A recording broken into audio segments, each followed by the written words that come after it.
my son told me to find my own place after 30 years of supporting his family.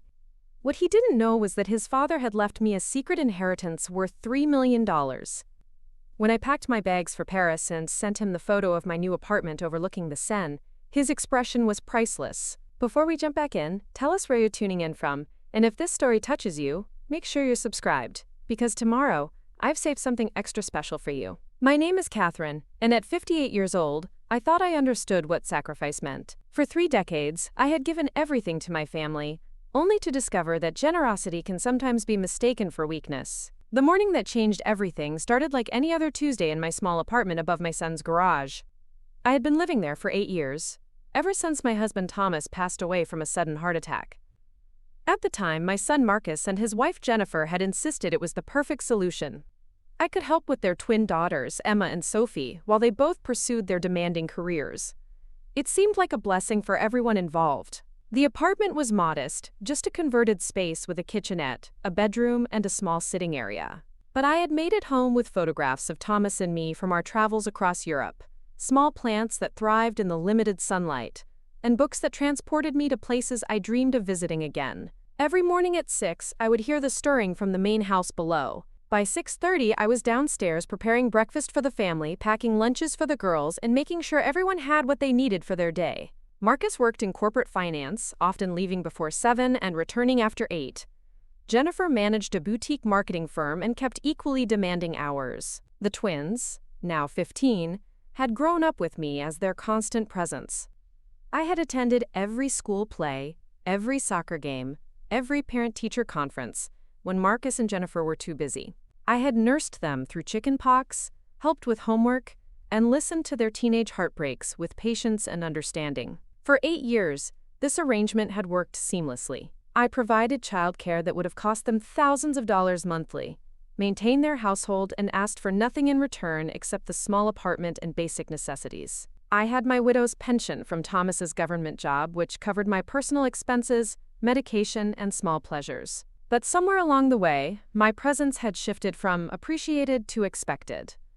The gratitude had faded into entitlement. The family dinners where I was welcomed at the table became rushed affairs, where I served and cleaned while they discussed their lives. The warm conversations became brief exchanges about schedules and responsibilities. That Tuesday morning, I was folding laundry in the main house when Jennifer walked into the kitchen, her phone pressed against her ear, discussing some crisis with a client. She gestured impatiently for me to move aside as she opened the refrigerator, her voice sharp with stress. When she finally ended the call, she turned to me with an expression I had seen increasingly often lately: annoyed, frustrated, like I was somehow responsible for the complications in her perfectly organized life. "Catherine, we need to talk about something important," she said, not bothering with pleasantries. "I've been thinking about our living situation, and frankly, it's becoming problematic." I paused in my folding, a chill running down my spine. Problematic how? Well, the girls are teenagers now. They need their privacy, their independence. Having you constantly around is making them too dependent on you instead of learning to take care of themselves. I stared at her, processing her words. These were the same girls who still came to me when they had problems they didn't want to share with their parents, who asked me to attend their school events because they knew I would always be there, who called me their second mom and included me in their friend groups because I listened without judgment. "I think there's been some misunderstanding," I said carefully. "The girls seem perfectly capable of taking care of themselves. They're honor students, responsible, independent young women." Jennifer's laugh was cold and dismissive. "Catherine, you don't see it because you're too close to the situation. But Marcus and I have noticed that they come to you first with everything, instead of coming to us. It's undermining our authority as parents." The accusation hit me like a physical blow. For 8 years, I had been careful to support Marcus and Jennifer's parenting decisions, to encourage the girls to respect their parents, to never overstep boundaries. The idea that I was somehow damaging their family was both hurtful and bewildering. Before I could respond, Marcus walked into the kitchen, his tie still undone and his expression harried. He looked between Jennifer and me, immediately sensing the tension. "What's going on here?" he asked, though his tone suggested he already knew. "I was just explaining to your mother that we think it's time for some changes around here," Jennifer said, her voice taking on that united front tone that excluded me entirely. Marcus loosened his tie completely and poured himself coffee from the pot I had prepared earlier. "Mom, we've been talking about this for a while now. We think it might be better for everyone if you found your own place." The words hung in the air like smoke from a fire that was about to consume everything I thought I knew about my life. My own place. After 30 years of putting their needs first. After 8 years of daily sacrifice. After raising their children and managing their household. They wanted me to find my own place. "I don't understand," I said quietly, my voice barely steady. "Have I done something wrong? Is there a specific problem you'd like me to address?" Marcus had the grace to look uncomfortable, but Jennifer stepped in smoothly. "It's not about right or wrong, Catherine. It's about what's healthy for our family. The girls need to bond more with us, not rely on you for everything. And honestly, we need our privacy back. Privacy. In the house where I woke up every morning to serve them. Where I spent my days cleaning, cooking, organizing, and caring for their children. Where I had given up my independence to provide them with convenience and financial savings they couldn't have achieved any other way." Marcus cleared his throat awkwardly. "Mom, we're not throwing you out on the street. We'll give you time to find something suitable. Maybe a nice senior community with activities and people your own age." People my own age. I was 58, not 88. I was healthy, active, and intellectually sharp, but somehow, in their minds, I had become the elderly relative who needed to be managed and contained. "How much time are we talking about?" I asked, surprised by how calm my voice sounded, despite the storm raging inside my chest. Jennifer and Marcus exchanged a look that spoke volumes about conversations they had been having without me. "We were thinking maybe 60 days, Jennifer said.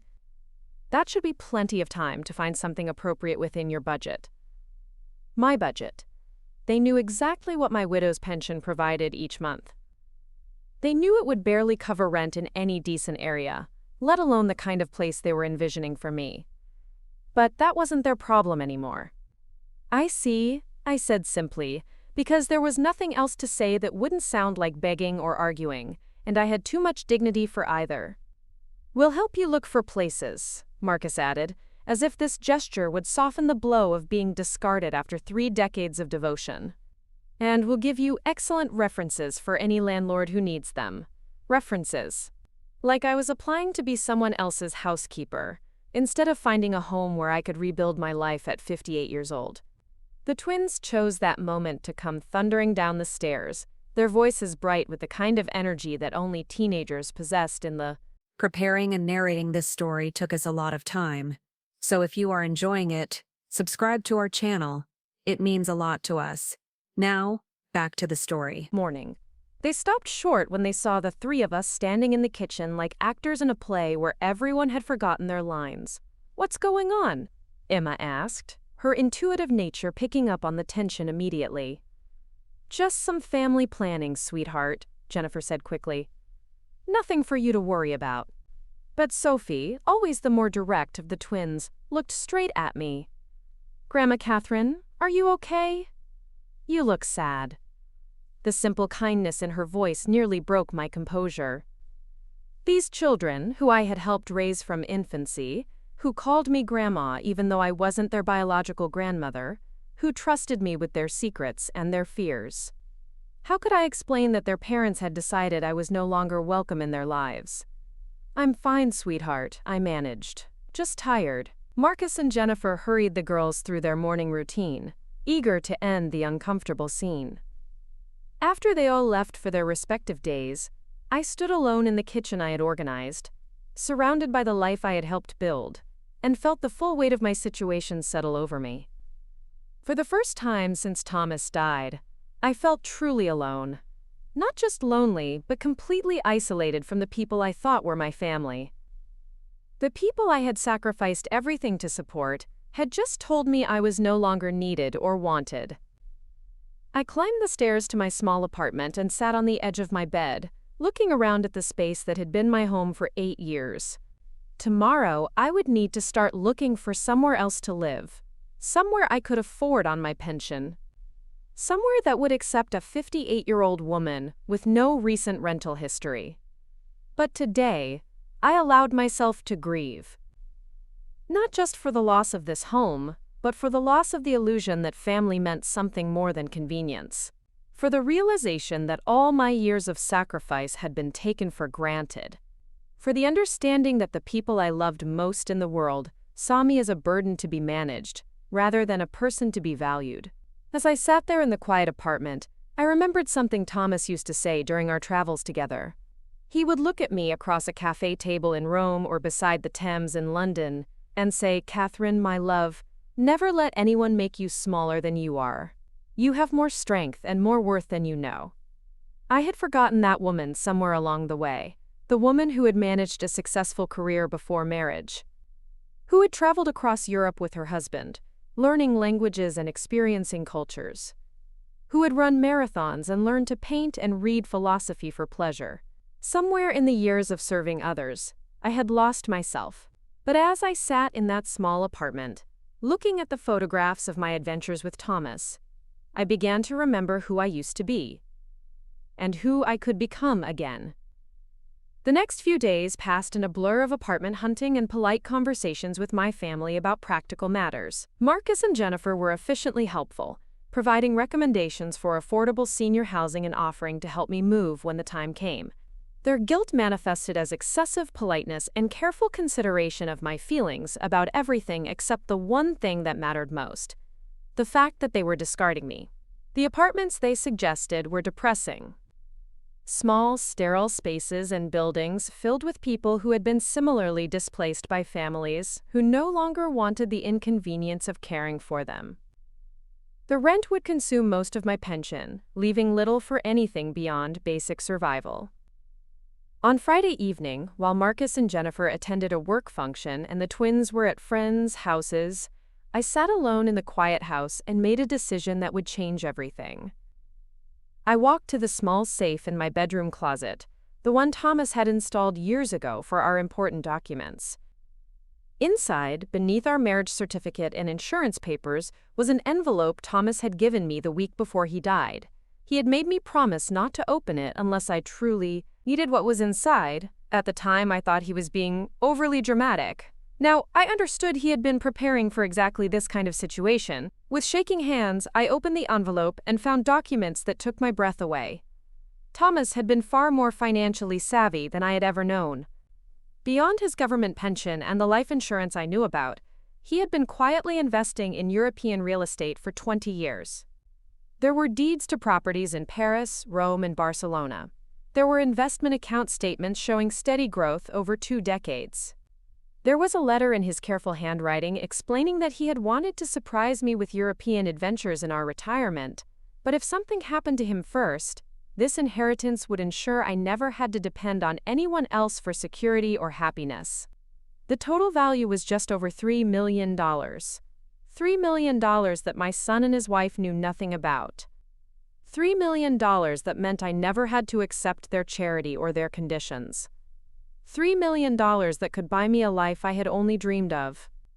I stared at the documents for hours, reading and rereading Thomas's letter. In it, he apologized for keeping the investments secret, explaining that he wanted our daily life to remain grounded and simple while he built this foundation for our future. He had planned to tell me everything on our upcoming 30th anniversary, the anniversary that never came because of his sudden death. The surprise that had waited 8 years for me to need it badly enough to open that envelope. Thomas had also included detailed instructions for accessing the accounts and properties, along with contact information for the European attorneys and financial advisors, who had been managing everything in my name since his death. Everything was legally mine, completely separate from any assets Marcus might have expected to inherit. That night, I made a series of international phone calls. By morning, I had spoken with attorneys in Paris, reviewed the details of a beautiful apartment near the Louvre that had been maintained and occasionally rented for the past 8 years, and begun the process of relocating to France. The apartment was everything I had dreamed of during my younger travels with Thomas. High ceilings, original hardwood floors, windows that overlooked the Seine, and enough space for all the books and artwork I had always wanted to collect. It was fully furnished with elegant pieces that the management company had carefully selected and maintained. More importantly, it was mine. Not a charity case. Not a temporary solution. Mine, with no strings attached, and no one to answer to except myself. Marcus and Jennifer were so busy with their work and social obligations that weekend that they barely noticed my absence from family meals or my quiet phone conversations. When they did interact with me, it was with the careful politeness of people managing an unfortunate but necessary transition. Sunday evening, I made my announcement during what would be our last family dinner together. "I found a place to live," I said, as Jennifer served dessert to the twins. Marcus looked up with relief. "That's great, Mom. Where is it? One of the senior communities we recommended?" "Not exactly," I replied, enjoying the moment more than I probably should have. "I'm moving to Paris." The silence that followed was so complete, I could hear the grandfather clock in the living room marking the seconds. Jennifer's spoon hovered halfway to her mouth. Marcus stared at me like I had announced plans to join the circus. "Paris?" Emma was the first to recover. "Grandma Catherine, that's amazing. You always talked about how much you loved Paris when you went there with Grandpa Thomas." "Exactly," I smiled at her, grateful for her enthusiasm. "Your grandfather and I always planned to spend more time there." "But Mom," Marcus said carefully, "how are you going to afford Paris? The cost of living there is astronomical, and your pension won't cover." He stopped mid-sentence, realizing how insulting his assumption sounded. But I wasn't offended. I was finally free to tell the truth. "Actually, Marcus, your father left me quite well provided for. I won't be relying on my pension alone." Jennifer had found her voice again. "What do you mean, well provided for?" "Thomas was a government employee. How much money could he have left?" I smiled, thinking of Thomas's careful planning and his absolute faith that I would use his gift wisely when the time came. Enough to live very comfortably in Paris for the rest of my life. Enough to never worry about money again. The expressions on their faces were worth 8 years of being taken for granted. Marcus looked stunned. Jennifer looked calculating, her mind immediately working through the implications of what I had just revealed. "Mom," Sophie said excitedly, "can we come visit you in Paris? That would be so cool." "Of course, sweetheart. Anytime you want to come, you'll always be welcome." "But what about your apartment hunting?" Marcus asked weakly. "We've been looking at places here for you." "I won't be needing those anymore," I said simply. "I leave for Paris on Thursday." "Thursday?" Jennifer's voice was sharp. "That's only 4 days away. The rental company has been maintaining an apartment for me there. It's fully furnished and ready for immediate occupancy.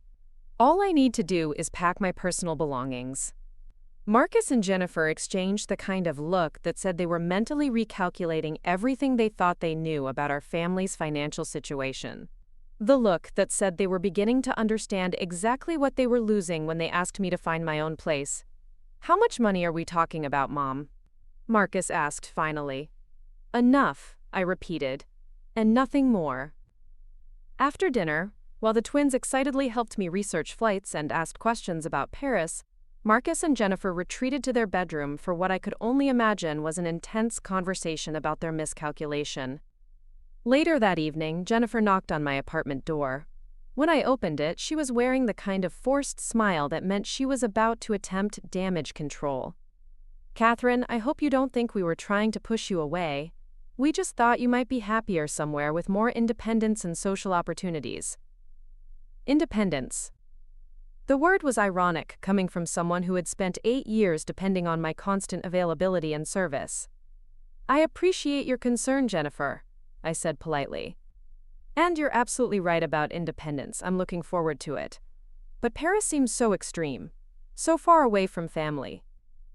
"I've been far away from family for years," I replied quietly. "I just haven't been geographically distant." She had no response to that truth. After she left, I continued packing my belongings, separating 8 years of life into things that mattered enough to ship to Paris and things that could be left behind. The photographs of Thomas and me traveling together were carefully wrapped and boxed.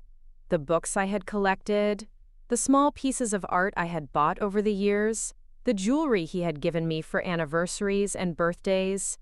Everything that represented who I was, beyond my role as the convenient grandmother and housekeeper. Tuesday morning, Marcus appeared at my door with coffee, and the kind of serious expression that meant he was about to attempt a heart-to-heart conversation. "Mom, can we talk?" I gestured for him to sit in my small living area, wondering what approach he would take. Guilt? Manipulation? Genuine remorse? "I think maybe we moved too fast on this whole living situation thing," he began. "Maybe we should have talked it through more carefully before asking you to move out." I waited for him to continue, curious about where this conversation was heading. "Jennifer and I have been discussing it, and we think maybe we were hasty. The girls are really upset about you leaving. They love having you here. The girls, yes. But not Marcus and Jennifer themselves. What are you suggesting, Marcus?" "Well, maybe you could postpone this Paris trip. Maybe we could find a different arrangement that works better for everyone. You could still have your independence, but maybe in a place closer to family." I studied my son's face, looking for any sign of the little boy I had raised. The child who used to climb into my lap when he was scared. Who used to tell me I was the best mom in the world. Who used to trust me completely. "Marcus, are you asking me to stay because you want me here, or because you've realized that $3 million might change how you think about our relationship?" His face flushed red, and I had my answer. "Mom, it's not about money, it's about family." "Family," I repeated. "Tell me, Marcus, when was the last time you asked me about my dreams? My interests? My feelings about anything other than household logistics?" He couldn't answer, because the truth was he never had. Not once in 8 years had either he or Jennifer shown genuine interest in me as a person, rather than as a service provider. When was the last time you included me in a family decision? When was the last time you asked for my opinion about anything important? When was the last time you treated me like a valued member of this family rather than hired help? The silence stretched between us like an ocean. "Marcus, I love you. I love Emma and Sophie. But I won't spend the rest of my life being tolerated instead of treasured. Your father didn't work for 20 years building financial security so I could live as a burden in someone else's home. But we never thought of you as a burden," he said weakly. "No? Then why did you tell me to find my own place? Why did Jennifer say I was undermining your authority? Why have you spent years treating me like a convenient appliance instead of a person?" He had no answers because there weren't any that didn't confirm exactly what I was saying. "Mom, I know we haven't been perfect, but family is supposed to forgive each other. We can do better. I'm sure you can, Marcus. But I've already done my time serving other people's needs.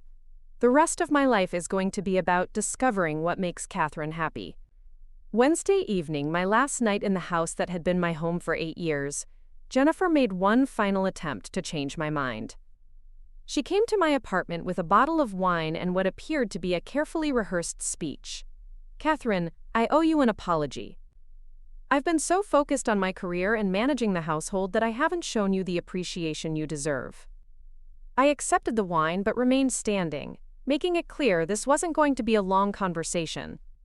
"You've been incredibly generous with your time and energy, and I realize now that we've taken that for granted. If you stay, I promise things will be different. We'll make sure you feel more included, more valued. More valued. Like a employee who was getting a performance review and a promise of better treatment." "Jennifer," I said gently, "I don't need to feel more valued. I need to be valued. And after 8 years, if you don't naturally value my presence in your life, a promise to try harder isn't going to change that. But what about the girls? They're devastated that you're leaving. The girls will always be welcome in my life. They can visit me in Paris, call me anytime, stay in touch through video calls. My relationship with them doesn't depend on my living in your garage." She tried several more approaches. Guilt about abandoning family, concerns about my safety living alone in a foreign country, suggestions that I was making an emotional decision I would regret.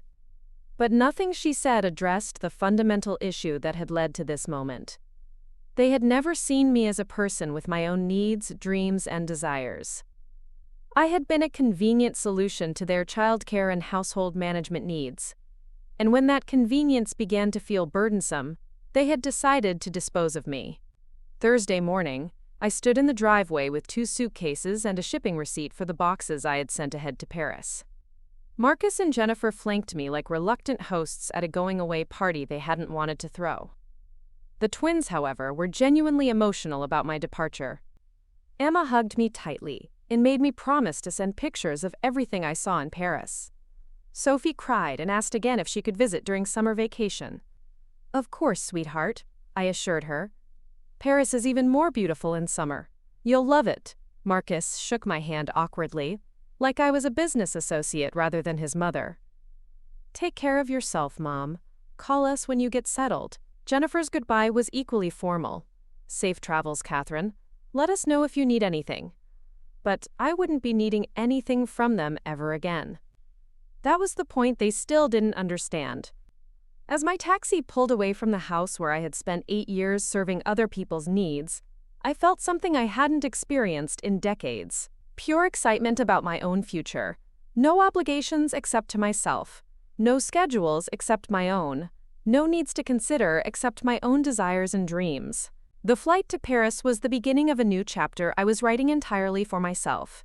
For the first time in 30 years, I was about to discover who Catherine could become when she wasn't busy being what everyone else needed her to be. Thomas had given me more than financial security. He had given me the freedom to reclaim my own life. And I intended to use every precious moment of it. The apartment in Paris exceeded every dream I had harbored during those long months of searching for senior housing.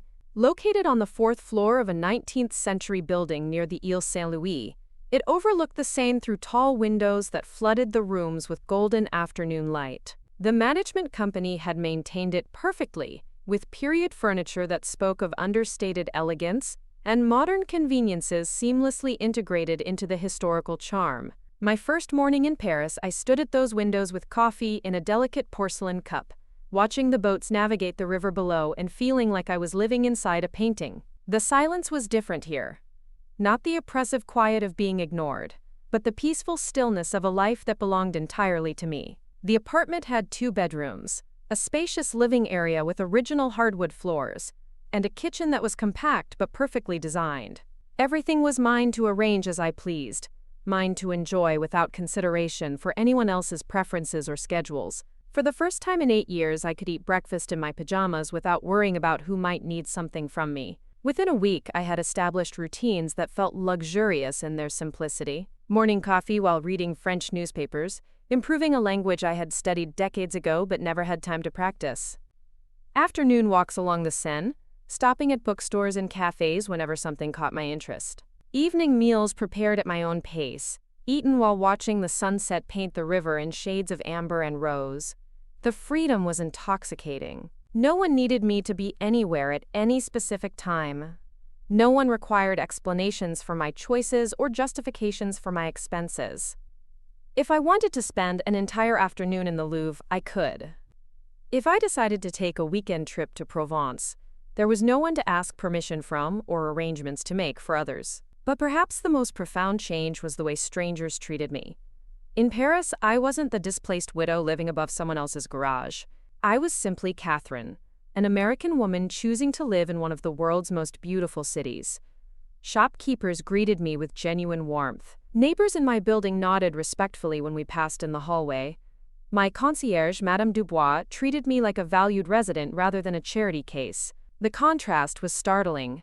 For 8 years, I had been surrounded by family who saw me as a burden. Now I was surrounded by strangers who treated me with basic human dignity and respect. 2 weeks after my arrival, I received my first phone call from Denver. Emma's voice was bright with excitement as she peppered me with questions about Paris. She wanted to know about the food, the language, the people, the architecture. Her enthusiasm reminded me of my own wonder during those first trips to Europe with Thomas. "Grandma Catherine, it sounds amazing. Sophie wants to talk to you too. Are you really living near the Louvre? Can you see the Eiffel Tower from your apartment? I can walk to the Louvre in 15 minutes, sweetheart. And yes, I can see the Eiffel Tower from my bedroom window in the evening when it lights up." The twins chatted for nearly an hour, their excitement about my adventure genuine and infectious. When they passed the phone to Marcus, however, The conversation took on a different tone. "Mom, you sound different. How are you adjusting to being so far from family?" "I'm adjusting beautifully, Marcus. Paris is everything I remembered and more. But aren't you lonely? Don't you miss having people around?" "I miss you and the girls, of course. But I'm not lonely. I'm discovering that there's a difference between being alone and being lonely." He was quiet for a moment, and I could almost hear him processing this distinction. In his mind, I think he had expected me to struggle, to realize that I needed them more than they needed me. The idea that I might actually thrive independently seemed to confuse him. "How long are you planning to stay there?" "I'm not planning to leave, Marcus. This is my home now." Another silence. "Then, your home? But what about family? What about the girls?" "The girls know they're always welcome to visit me." "As for family, well, family is supposed to support each other's happiness, isn't it?" After we hung up, I realized that Marcus genuinely didn't understand how I could be content without constant family contact. He had never considered that I might have needs and desires beyond serving others. The concept that I could create a fulfilling life independent of his family was apparently foreign to him. Jennifer's call came 3 days later, and her approach was entirely different. Where Marcus had seemed confused, Jennifer was clearly calculating the implications of my new situation. "Catherine, I hope you're settling in well. The girls miss you terribly, of course. I miss them too. They're wonderful young women." "Yes, they are. You've been such an important part of raising them. We've realized how much we depended on you over the years." I waited for her to continue, sensing that this conversation had a purpose beyond checking on my well-being. "Marcus and I have been thinking about visiting Paris ourselves. Maybe bringing the girls for a family trip. It's been so long since we've all traveled together." "That would be lovely," I replied carefully, though I suspected this sudden interest in Paris had more to do with my financial situation than with missing my company. "We'd love to see your new place. The girls are so curious about where you're living. And of course, we'd love to spend time with you. You're always welcome to visit, Jennifer. Just let me know when you're planning to come." "Well, we were thinking maybe sometime soon. Before the girls get too busy with school activities. Maybe we could stay with you. I'm sure your apartment has plenty of space." There it was. The assumption that my home would automatically be available for their convenience. That my space, my routine, my life would naturally revolve around accommodating their needs. "Actually, Jennifer, my apartment has 2 bedrooms, but I use the second one as my study. I'd be happy to help you find a nice hotel nearby when you decide to visit." The surprise in her voice was unmistakable. She had clearly expected that my doors would remain open to them regardless of how they had treated me. Of course, that makes sense. "We just thought, since we're family and all." Family. The word she had redefined when it suited her purposes was now being invoked to claim privileges she had previously rejected. "I'd love to see you all when you visit," I said warmly. "Paris is wonderful for tourists. There's so much to see and do." After that conversation, I understood that both Marcus and Jennifer were beginning to grasp the extent of their miscalculation. They had expected me to struggle, to need their help, to come crawling back grateful for any acceptance they might offer. Instead, I was thriving in ways that made their lives seem suddenly smaller by comparison. My days in Paris settled into a rhythm that felt both peaceful and adventurous. I enrolled in French conversation classes at the Sorbonne, where I met other expats and Parisians interested in cultural exchange. The professor, Madame Laurent, was a sophisticated woman in her 70s who had taught languages all over the world. She took particular interest in my story, though I shared only the basics about being a recent widow starting a new chapter. "You have what we call in French joie de vivre," she told me after class one afternoon. "The joy of living. It is not something that can be taught. It must be discovered within oneself." Her words resonated deeply. For 30 years, my joy had been tied to other people's happiness. Their success was my success. Their needs were my priorities. But now, for the first time, I was discovering what brought me personal satisfaction and fulfillment. I joined a book club that met in a charming café near Notre Dame. The members were an eclectic mix of French intellectuals, international professionals, and expatriate retirees. Our discussions ranged from classical French literature to contemporary global politics, conducted in a mixture of French and English that challenged my language skills and expanded my perspective. Through the book club, I met Eleanor, a British woman in her early 60s who had moved to Paris after her divorce. She had raised 4 children, managed her husband's veterinary practice for 20 years, and then discovered after their divorce that she had never really known who she was outside of those roles. "We're the invisible women," she said one evening over wine at my apartment. "We spend our lives serving everyone else's dreams, and then we wake up one day and realize we've forgotten how to dream for ourselves." Eleanor became my closest friend in Paris, someone who understood the liberation of reclaiming your own life after decades of self-sacrifice. We explored museums together, took weekend trips to small French towns, and spent long evenings discussing books, philosophy, and the strange freedom of being accountable only to ourselves. Through Eleanor, I met other expatriate women who had come to Paris seeking new beginnings. Sarah, an American artist who had started painting seriously after her children left home. Ingrid, a Danish woman who had opened a small boutique selling handmade jewelry after her husband's death. Maria, a Spanish translator who had left corporate life to focus on literary projects. These women became my chosen family, bound not by obligation or convenience but by mutual respect and shared understanding.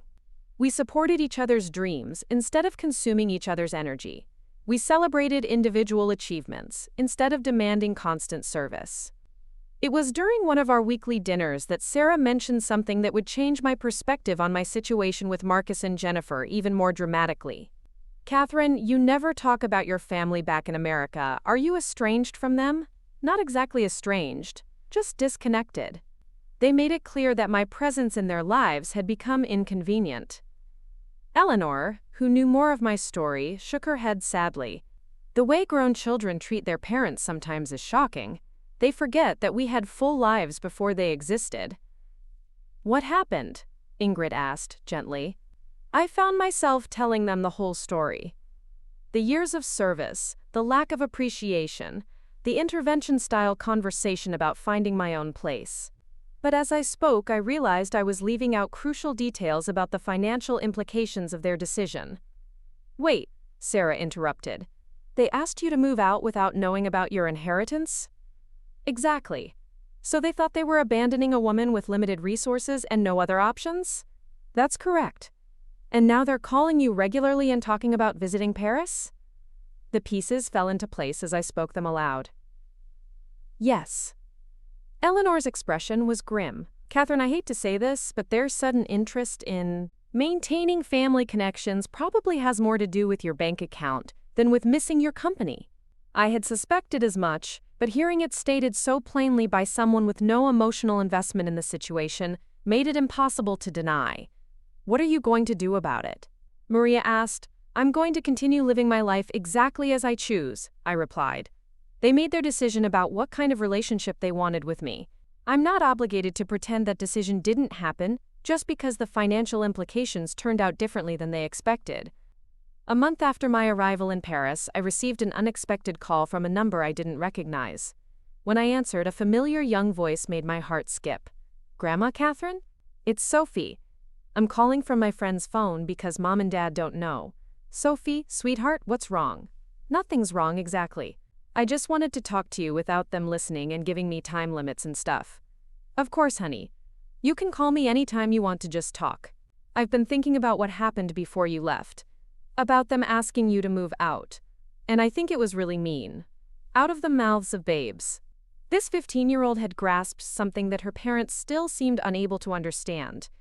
"Sweetie, sometimes adults make decisions that seem best at the time but turn out to be mistakes. But Grandma Catherine, you took care of us our whole lives.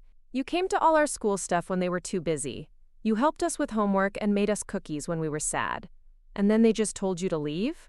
Her voice cracked with emotion, and I felt my own eyes filling with tears. "Sophie, the most important thing for you to understand is that none of this changes how much I love you and Emma. You will always be precious to me, no matter what happens between me and your parents, I know. But it's just not fair. Mom keeps talking about how we need to visit you in Paris, but then she gets all weird when we get excited about it. Like she wants to go, but she doesn't want us to be too happy about seeing you. This insight from a teenager was remarkably perceptive. Jennifer wanted to maintain access to me now that she understood my financial situation, but she resented the fact that the twins had genuine emotional connections to me that didn't depend on her approval. "Are you really happy there?" Sophie asked. "Because Mom keeps saying you must be lonely and probably want to come home." "I'm happier than I've been in years, sweetheart. I'm learning French, I've made wonderful friends, and I'm discovering parts of myself I had forgotten existed." "That's so cool. I want to learn French too. Maybe you could teach me when I visit." "I would love that, Sophie." "Grandma Catherine? I'm really glad you didn't let them make you move to one of those old people places. You're not old enough for that stuff." "Thank you, honey. That means more to me than you know." After Sophie hung up, I sat in my beautiful Parisian apartment, feeling a complex mixture of emotions. Joy at maintaining that precious connection with my granddaughter. Sadness that she was caught in the middle of an adult conflict she didn't fully understand. And anger that Marcus and Jennifer were apparently portraying my happiness as loneliness, and my independence as abandonment.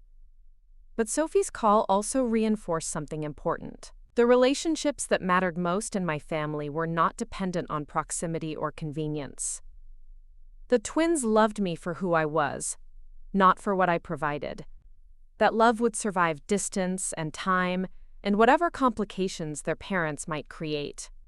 2 days after Sophie's call, Marcus called with an announcement that confirmed everything my friends had suspected about his family's sudden interest in visiting Paris. "Mom, I have some exciting news. Jennifer and I have decided to bring the girls to Paris for spring break. We've found a great deal on flights, and the girls are over the moon about seeing you." "That's wonderful, Marcus. When are you planning to come?" "Well, that's what I wanted to discuss with you. We were hoping to stay for 10 days, maybe 2 weeks. Really make it a proper family vacation. I'm sure the girls will love Paris. It's such a beautiful city for young people to explore. And we thought it would be perfect if we could all stay together, like a real family reunion.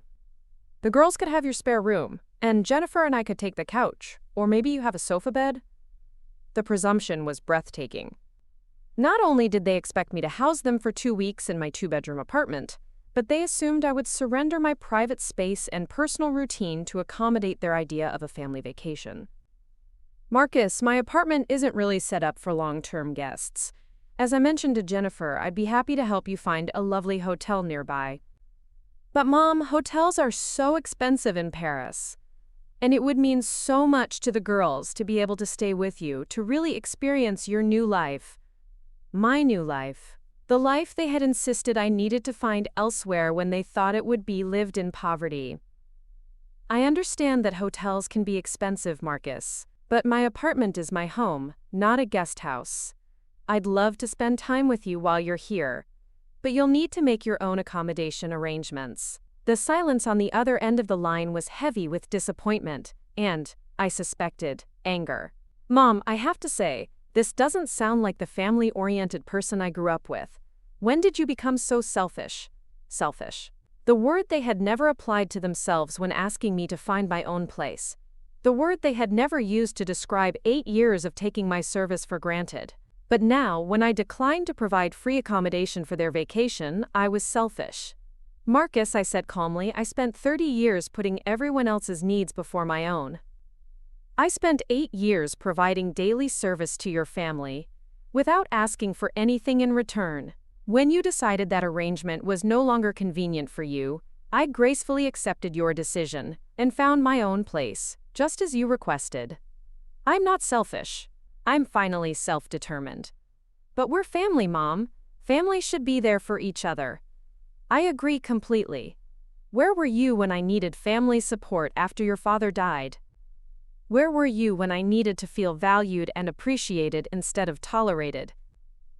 Where were you when I was grieving not just the loss of my husband but the loss of my independence and identity?" He had no answer, because the truth was that he had been focused on his own life, his own family, his own needs.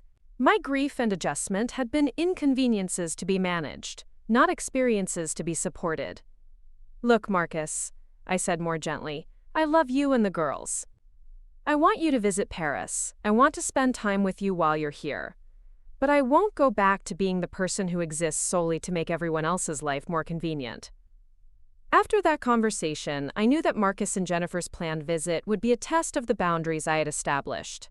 They were coming to Paris not to see me, but to assess my new situation and determine how they might benefit from it.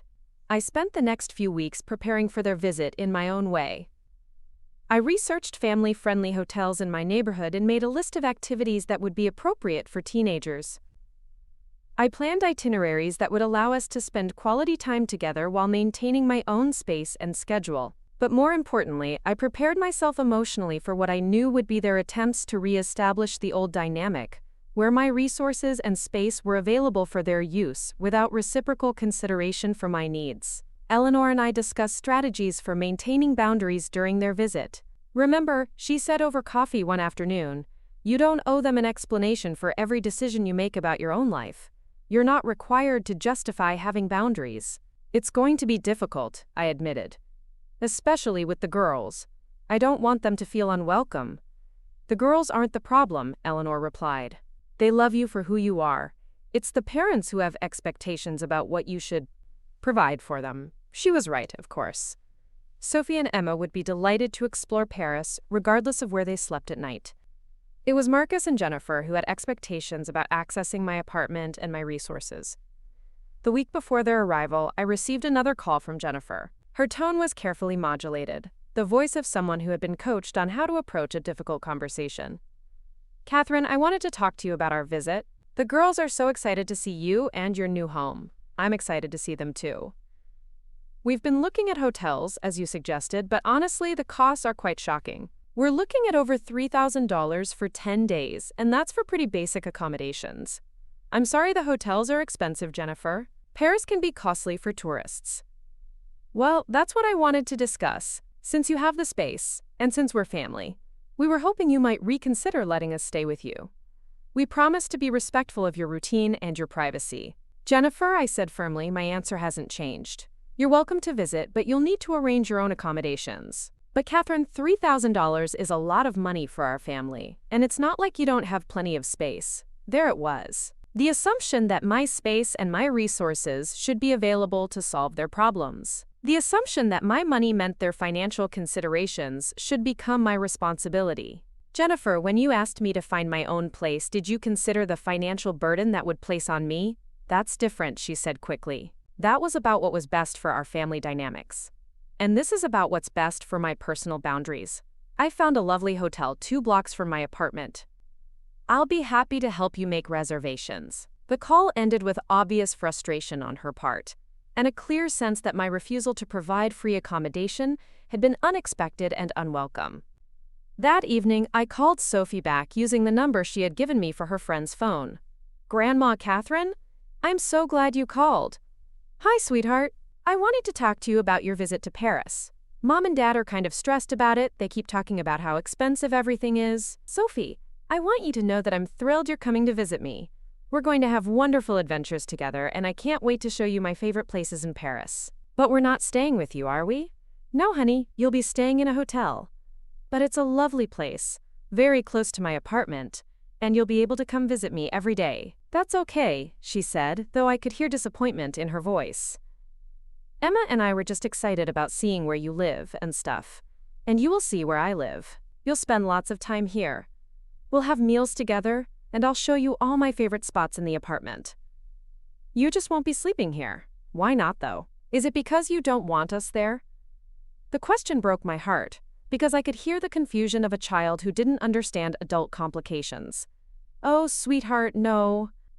I always want to spend time with you. But remember how you have your own bedroom at home, and it's your private space, where you keep your things and you can be alone when you need to?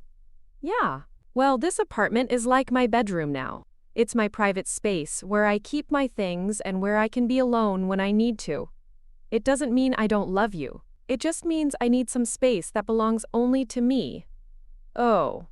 Like how I don't really want Emma's friends sleeping in my room even though I like them? Exactly like that. I get it, Grandma Catherine. And I'm still super excited to visit you and see Paris and everything. Me too, sweetheart. We're gonna have the most wonderful time together. 3 days before their arrival, I received a final call from Marcus that revealed the true depth of their miscalculation about my financial situation and their expectations about my obligations to them. Mom, I need to ask you something directly. Jennifer and I have been talking, and we feel like there are some things about your inheritance that we should probably know about. What kinds of things, Marcus? Well, for instance, how much money are we talking about exactly? And what are your plans for it long term? I was quiet for a moment, absorbing the audacity of these questions. My son, who had asked me to find my own place when he thought I was broke, was now demanding details about my financial situation because he suspected I was wealthy. Marcus, those are very personal questions. But I'm your son, Mom, and eventually this affects our family's future planning. Our family's future planning, not my personal financial planning. Not my individual security and comfort. Our family's future planning, as if my inheritance was a shared resource rather than my personal asset. Marcus, I said carefully, my financial situation is my private business, just as your salary and investments are your private business. But this is different. This is family money, Dad's money.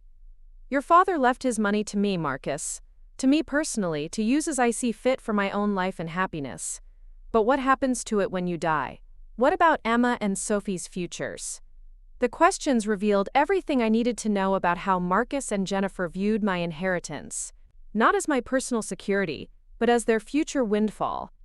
Not as Thomas's gift to me, but as their delayed gratification. Marcus, I'm 58 years old and in excellent health. I plan to live for many more years, enjoying the life your father worked so hard to make possible for me.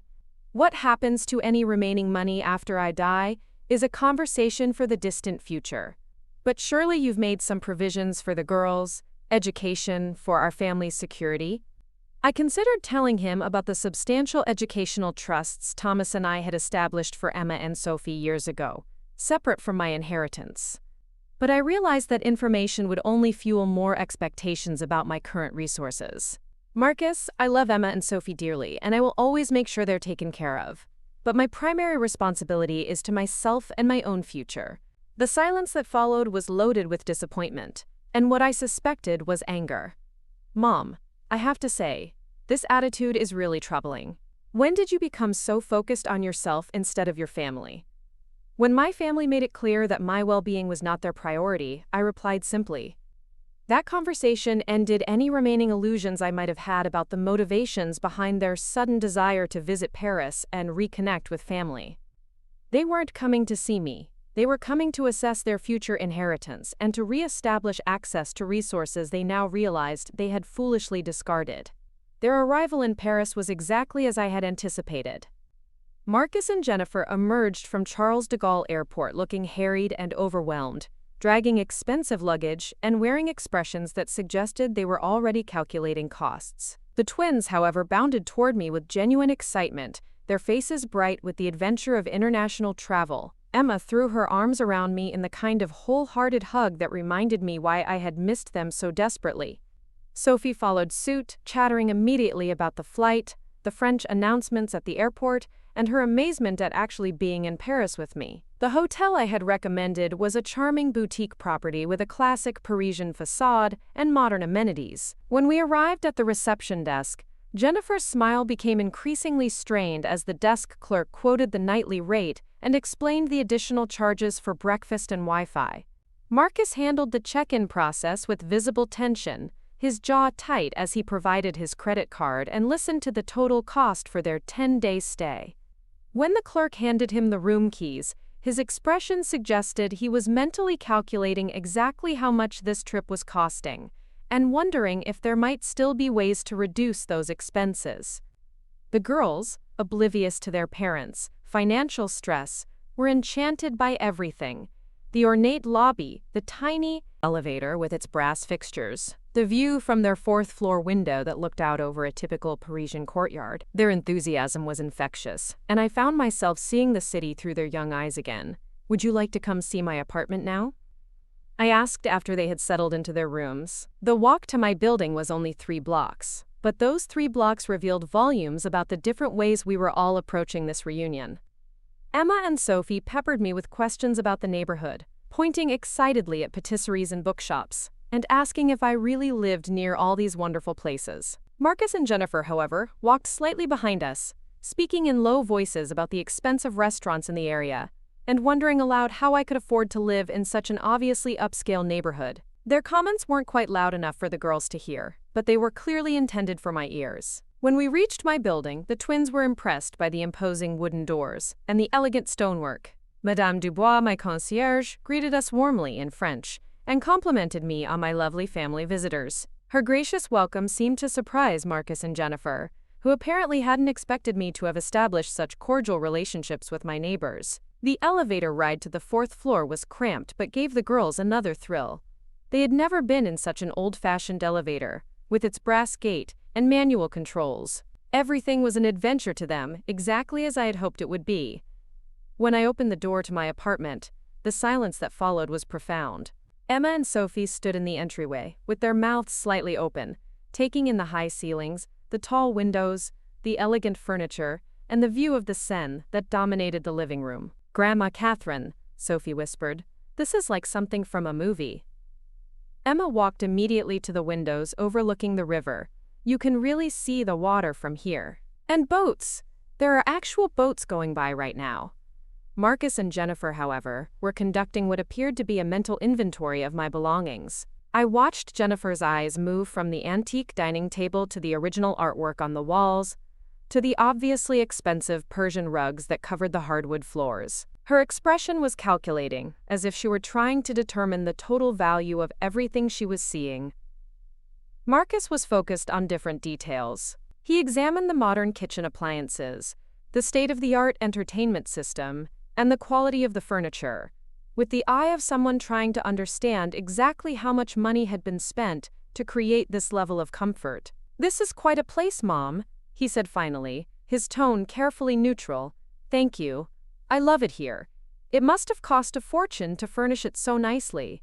Actually, it came fully furnished. The management company had maintained it beautifully for years. "Management company?" Jennifer's voice was sharp with interest. "You mean you're renting this place? I own it. Thomas bought it as an investment property many years ago." This revelation clearly surprised them both. They had assumed I was spending large amounts of money on rent, which would suggest I was depleting my resources quickly. The discovery that I owned the property outright meant my living expenses were minimal and my capital was being preserved. "Dad bought property in Paris?" Marcus asked, his confusion evident. "Your father was much more financially sophisticated than either of us realized at the time. He spent decades making very careful investments. How many properties did he buy?" Jennifer's question was direct and unashamed. "Enough to ensure I'll never have to worry about money again." I could see them exchanging glances over the heads of the twins, who were exploring the apartment with unrestrained delight. Emma had discovered my small library and was examining the mixture of English and French books. Sophie had found the second bedroom, which I had converted into a study and art studio. Over the next few days, I took them on carefully planned tours of Paris that allowed us to spend quality time together while maintaining the boundaries I had established. We visited the Louvre, where the girls were amazed by the scale and grandeur of the collections. We walked through the Latin Quarter, sampling pastries and practicing French phrases. We took a Seine River cruise that gave them a different perspective on the city's famous landmarks. During these outings, I watched Marcus and Jennifer carefully.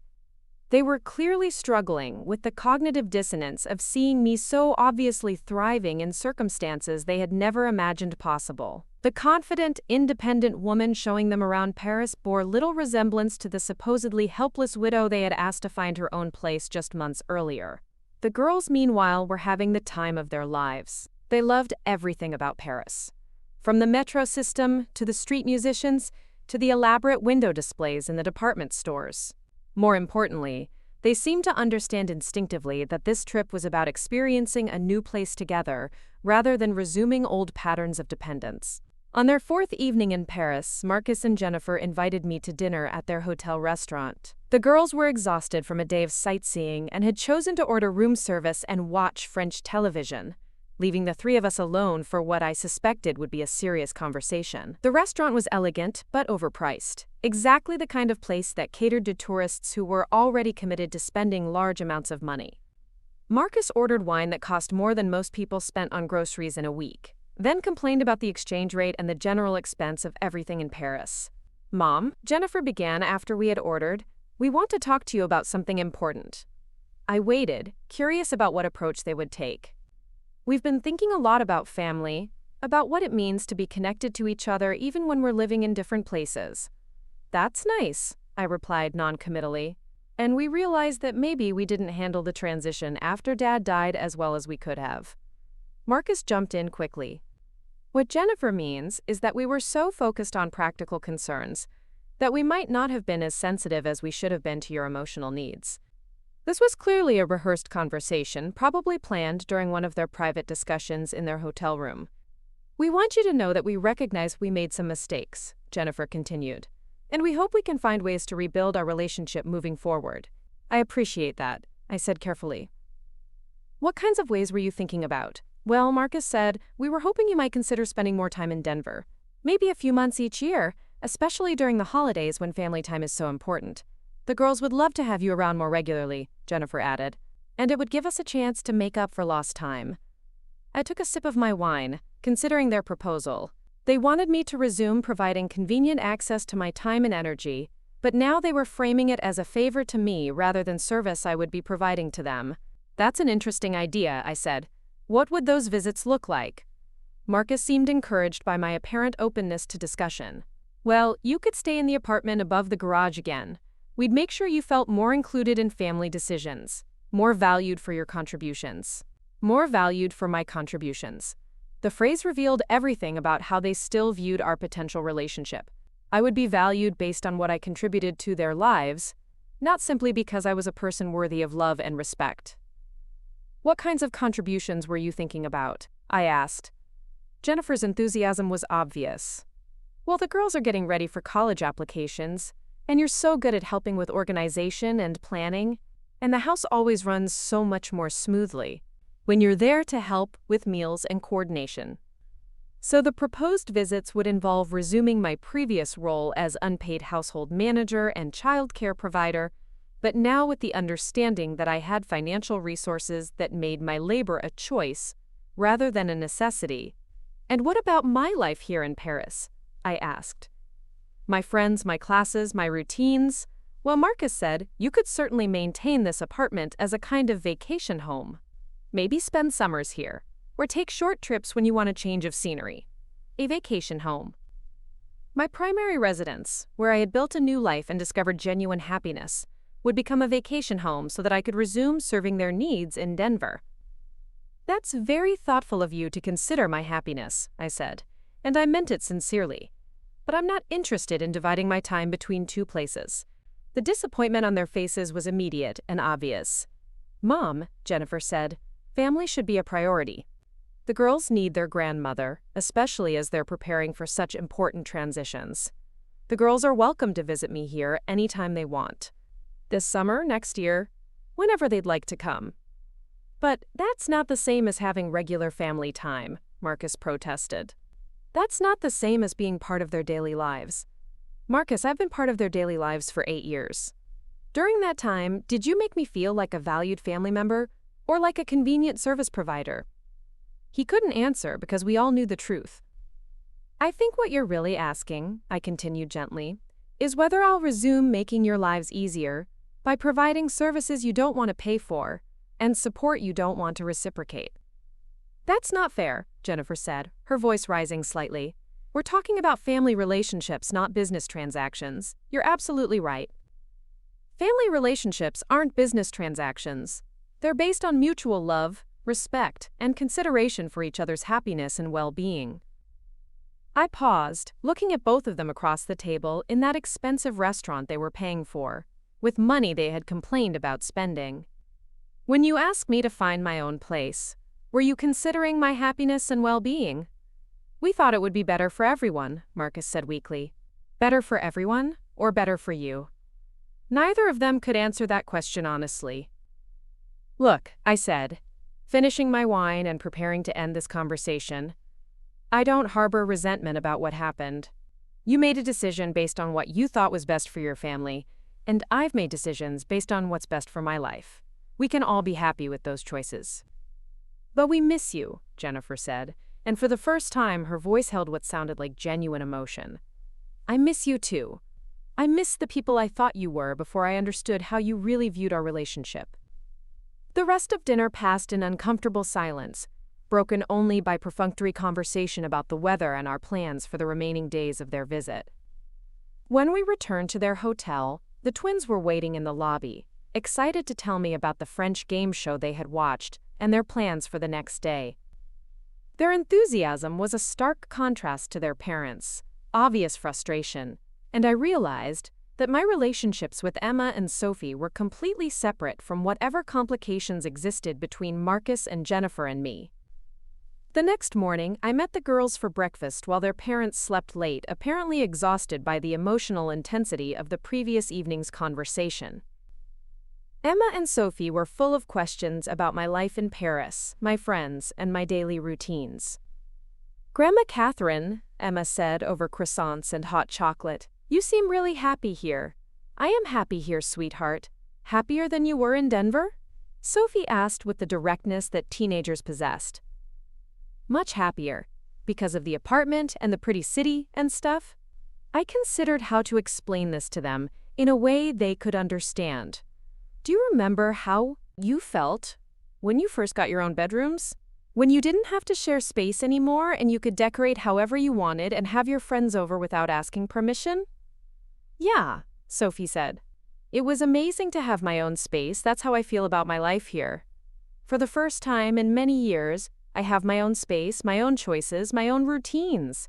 Everything belongs to me, and I don't have to ask anyone's permission to live the way I want to live." Emma nodded thoughtfully. "Like how Mom always says she needs alone time to recharge and think about stuff." "Exactly like that. But don't you miss us?" Sophie's question was vulnerable, and I could see that she was worried about being abandoned or forgotten. "Oh, sweetheart, I miss you terribly. But missing someone and loving someone doesn't mean you have to live in the same place or give up your own happiness to make them happy." "So you're not going to move back to Denver?" "No, honey, I'm not. But that doesn't change how much I love you or how much I want to be part of your lives. Can we come visit you again? Anytime you want to. When you're in college, you could even come stay for a whole summer if you want to learn French or just experience living in Europe." Their faces lit up with excitement at these possibilities, and I realized that their relationships with me would actually be stronger and healthier now that they were based on genuine affection rather than daily dependence. That afternoon, while Marcus and Jennifer were shopping for souvenirs and complaining about prices, I took the girls to meet Eleanor at a cafe near the Luxembourg Gardens. I wanted them to see that I had built genuine friendships in Paris, that my life here wasn't just about avoiding family but about creating positive connections. Eleanor was wonderful with them, asking about their interests and sharing stories about her own grandchildren in London. She spoke to them like intelligent young women rather than children, and they responded with enthusiasm and maturity. After Eleanor left, Emma looked at me with new understanding. "She's really nice, Grandma Catherine. And she seems to really like you." "She does. We've become very close friends. It's cool that you have friends here." Sophie's observation was simple but profound. "It's like you have a whole life that's just yours." That evening, Marcus called my apartment and asked if he could come over alone to talk. Jennifer and the girls were at a movie, and he wanted to have a private conversation without their influence or presence. When he arrived, he looked older than his 32 years, worn down by stress and what I suspected was marital tension about their financial situation and their failed attempts to re-establish access to my resources. "Mom, can we sit down and talk honestly about this situation?" "Of course, Marcus. I think I'm beginning to understand what you've been trying to tell me about respect and value and all that. I'm glad to hear that. When Jennifer and I asked you to move out, we weren't thinking about your feelings or your needs. We were thinking about our convenience and our privacy." "That's correct. And when we found out about your inheritance, our first thought wasn't about being happy for you. It was about what that money could mean for our family's future." "Also correct." He was quiet for a long moment, staring out my windows at the Seine. "I don't know how to fix this, Mom. I don't know how to undo the damage we've done to our relationship." Marcus, I said gently, the damage isn't permanent if the understanding is genuine. What do you mean? I mean that I don't need apologies or promises. I need to see evidence that you actually understand why your behavior was hurtful and that you're committed to treating me differently going forward. What kind of evidence? Stop asking me for things. Stop making requests about my time, my money, my space, my life. Stop trying to convince me to make choices that would benefit you. Just accept that I'm happy where I am and support that happiness without expecting anything from me in return. He nodded slowly. And if we do that? If we really change how we approach our relationship, then we'll have a relationship based on love instead of convenience. And that's the kind of relationship that can survive distance and time and different life choices. What about the girls, though? What about their need for family connection? The girls and I will always have a connection. But it will be a healthy connection based on genuine affection, not daily dependence. They'll learn that love doesn't mean giving up your own life to serve other people's needs. After Marcus left, I realized that our conversation had been different from all the others during their visit. For the first time, he had listened without arguing, acknowledged mistakes without making excuses, and asked questions about my perspective without immediately offering alternatives that would benefit him. Whether this understanding would translate into lasting change remained to be seen, but it was a beginning. Their final 2 days in Paris were different from the first week. Marcus and Jennifer stopped making comments about expenses and stopped suggesting ways I could modify my life to accommodate their preferences. They seemed to accept that they were tourists in my city rather than family members, with automatic access to my resources. More importantly, they began to see me as I actually was, rather than as they had always assumed me to be. When I conducted a conversation entirely in French with a shopkeeper, Jennifer looked genuinely surprised. When I navigated the metro system with confidence and familiarity, Marcus seemed to realize that I had built real competence and independence in my new environment. The twins, meanwhile, were soaking up every moment of their Paris experience. They practiced French phrases, collected postcards, and took dozens of photographs to share with friends back home. But more than that, they seemed to understand that they were witnessing their grandmother's transformation into someone more confident and self-determined than they had ever seen before. On their last evening, we had dinner at a small bistro near my apartment. The atmosphere was relaxed, the conversation flowing naturally among all 5 of us for the first time during their visit. The girls talked about their plans for the remaining semester of school, their college application process, and their excitement about potentially returning to Paris in the summer. Marcus and Jennifer seemed to have accepted that these future visits would happen on my terms, in my city, as part of the life I had chosen, rather than as interruptions to obligations they expected me to resume. As we walked back to their hotel after dinner, Sophie slipped her hand into mine. "Grandma Catherine, thank you for showing us Paris. This has been the best trip ever. Thank you for coming, sweetheart. It's been wonderful to share this city with you. Are you going to be lonely when we leave? I might miss you, but I won't be lonely." "There's a difference." Emma, walking on my other side, nodded thoughtfully. "Because you have friends here and stuff you like to do." "Exactly." When we reached their hotel, the goodbyes were emotional, but not desperate. The twins hugged me tightly and made specific plans about calling me and potentially visiting during their summer break. Marcus shook my hand and thanked me genuinely for hosting them in my city. Jennifer's goodbye was more reserved, but not hostile. As I walked home alone through the streets of my neighborhood, I felt a profound sense of completion. They had come to Paris expecting to find a lonely, possibly incompetent woman who could be convinced to resume her previous role in their lives. Instead, they had discovered someone who had built a fulfilling life independent of their needs and expectations. The following weeks passed peacefully as I resumed my normal routines. French classes, book club meetings, lunches with Eleanor, long walks along the Seine. I received regular calls from the twins, who shared details about their school activities and asked questions about French culture and language. Marcus called once a week, but his conversations were different now. He asked about my planned health and my activities without suggesting modifications or improvements. He shared news about his work and the girls, achievements without implying that my absence was causing problems or missed opportunities. Jennifer's communications were less frequent, but more genuine when they occurred. She sent photographs of the girls at school events and holiday celebrations, including me in their family news without expecting me to physically participate or provide services. Most importantly, none of them asked me for anything. No requests for money, no suggestions about visiting Denver, no proposals for ways I could modify my life to accommodate their preferences. They seemed to have accepted that my happiness was not negotiable, and that our relationships would need to be built on new foundations. 3 months after their visit, I received a call that surprised me. Marcus's voice was hesitant but determined. "Mom, I have something to tell you, and I want you to hear it from me directly." "What is it, sweetheart?" "Jennifer and I are getting divorced." I was quiet for a moment, absorbing this news and its implications. "I'm sorry to hear that, Marcus. Are you okay?" "I think I am, actually. Or I will be. It's been a long time coming, if I'm honest." "What about the girls?" "They're handling it better than we expected. I think they could see that Jennifer and I weren't really happy together anymore."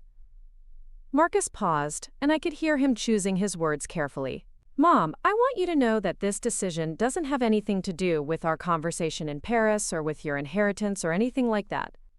"I didn't think it did," I replied honestly. "It's just that being in Paris with you, seeing how happy and independent you are, made me realize that I've been living according to other people's expectations instead of my own desires. That's a difficult realization to have." "Yeah, it is. But it's also liberating, in a way. I think I'm beginning to understand what you meant about the difference between being loved for who you are versus being valued for what you provide. I'm proud of you for recognizing that distinction, Marcus. I've been thinking about bringing the girls to visit you this summer, just me and them. Would that be okay?" "Of course it would be okay. I'd love to see all of you again. And Mom, I want you to know that I don't expect anything from you. No financial help with the divorce, no free babysitting, no life advice, unless I ask for it. I just want to spend time with you and let the girls experience more of your life in Paris."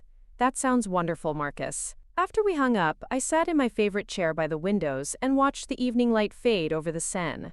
Marcus's divorce was undoubtedly difficult and complicated, but his understanding of the principles underlying our relationship seemed genuine and lasting. The man who had asked me to find my own place because my presence was inconvenient had become someone who wanted to visit my chosen home simply to enjoy my company and support my happiness. 6 months later, Marcus and the twins returned to Paris for a 2-week summer visit that was everything their previous trip had promised to become. They stayed in a small apartment they rented through an international housing service, giving them independence while keeping them close enough for daily visits. This time, there were no conversations about money or expectations or future plans that might benefit anyone other than the people directly involved. Marcus explored the city like a curious tourist, taking language classes and visiting museums on his own initiative.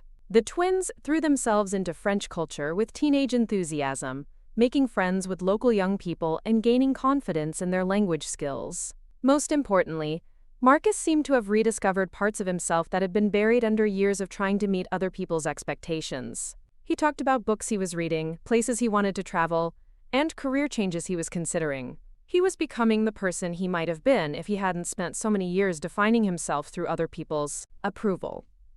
The twins, meanwhile, were thriving in the international environment. They were old enough now to appreciate the cultural richness of Paris, mature enough to navigate the city with increasing independence, and wise enough to understand that their grandmother's happiness was not dependent on their presence, but was enhanced by their visits. On their last evening of that summer visit, we sat on my small balcony overlooking the Seine, sharing wine and watching the lights begin to twinkle along the riverbank. "Mom," Marcus said quietly, "I want to thank you for showing me that it's possible to start over, to choose your own happiness even when other people don't understand or approve. You don't need my permission to be happy, Marcus. You never did.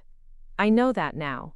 But it took seeing you build this life, seeing you refuse to compromise your peace for other people's convenience, to understand that happiness is something you create, not something you wait for other people to give you." Emma, who had been quietly listening to our conversation, looked up from her book. "Grandma Catherine, are you going to live in Paris forever?" I don't know about forever, sweetheart. But I plan to live here as long as it makes me happy. And if it stops making you happy, then I'll find something else that does make me happy. Sophie, practical as always, ask the question that was probably on everyone's mind. What if you get sick or need help when you're older? Then I'll figure out how to get the help I need. Just like I figured out how to build this life when I needed a new beginning. But you know we'd want to help you, right? Marcus's voice held genuine concern. I know that, and I appreciate it. But I also know that my well-being is ultimately my responsibility, not yours. The conversation that followed was different from any we had ever had as a family. Instead of obligations and expectations, we talked about hopes and possibilities. Instead of who owed what to whom, we discussed how we could support each other's dreams and happiness. As I watched Marcus and the girls prepare to return to their lives in Denver, I realized that we had achieved something rare and precious. We had rebuilt our relationship on a foundation of mutual respect rather than convenience, genuine affection rather than obligation, and individual strength rather than dependence. They would return to Colorado and continue building their own lives according to their own choices and values. I would remain in Paris, continuing to discover what made Catherine happy and fulfilled. But we would stay connected through love that enhanced rather than constrained, supported rather than demanded, and celebrated rather than consumed. The morning after they left, I stood at my windows with my coffee, watching the early commuters cross the bridges over the Seine and feeling profound gratitude for the life I had built. Not just the comfortable apartment, or the financial security, or even the beautiful city, but the freedom to wake up each day and choose how to spend my time based on my own desires and values. Thomas had given me more than money when he secretly built our financial future. He had given me the power to demand respect, to choose my relationships, and to define my own worth. But most importantly, he had given me the opportunity to discover that I was strong enough, smart enough, and valuable enough to create a life that served my happiness rather than everyone else's convenience. 3 years have passed since that first morning when Marcus and Jennifer told me to find my own place. In that time, I have learned languages, formed friendships, traveled to places I had only dreamed of visiting, and discovered talents and interests I never had time to pursue when my life belonged to everyone else. Marcus has remarried, this time to a woman who treats me with warmth and respect, not because she expects anything from me, but because she genuinely enjoys my company. The twins are thriving in college, visiting me regularly, and bringing friends who are eager to experience Paris through the eyes of someone who lives there rather than just visits. Most importantly, I have learned that it's never too late to reclaim your own life. It's never too late to demand respect. It's never too late to choose happiness over obligation, fulfillment over convenience, and self-determination over other people's expectations. Every morning when I wake up in my beautiful Parisian apartment, I remember that woman who stood in a garage apartment in Denver, being told by her own family that her presence was inconvenient. That woman who thought she had no choices, no options, no power to change her circumstances. She was wrong about all of those things. And if you ever find yourself in a similar situation, if you ever feel like you have no choices or no power to demand better treatment, remember that you always have more options than you think. You always have more strength than you know. And you always deserve more respect than anyone else might be willing to give you. Sometimes the best response to being told to find your own place is to find a place so perfect, so fulfilling, so completely your own, that you never want to leave it for anyone else's convenience ever again. Up next, you've got 2 more standout stories right on your screen. If this one hit the mark, you won't want to pass these up. Just click and check them out.